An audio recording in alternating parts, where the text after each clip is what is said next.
Yes, but the actual act and the ability to collect scrolls of documents or literature or prose or literally anything else and having it in general, and specifically having it for a personal library, is actually a relatively new thing. And even the Villa of the Papyri is still an example of an incredibly special situation where it was a personal private library, yes, but it was someone who was incredibly wealthy. And before that, and also concurrently with some early scrolls, we had clay tablets, thanks to our friends over in Mesopotamia, where the existence of a library pretty much exclusively existed in a royal and religious context. The tablets behind me are from the famous Library of Ashurbanipal, which is one of the best examples of a royal library from this time period. And all of this was thanks to Ashurbanipal, because he was not only highly literate, he was intensely interested in collecting as much knowledge as he could, and he would literally send out scribes to every corner of the then known empire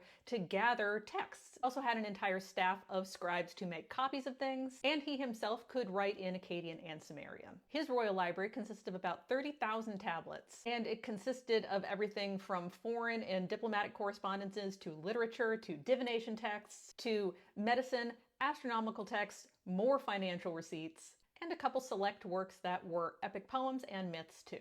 The library was located in the royal palace in Nineveh, and when Nineveh was sacked in 612, the library unfortunately burned down.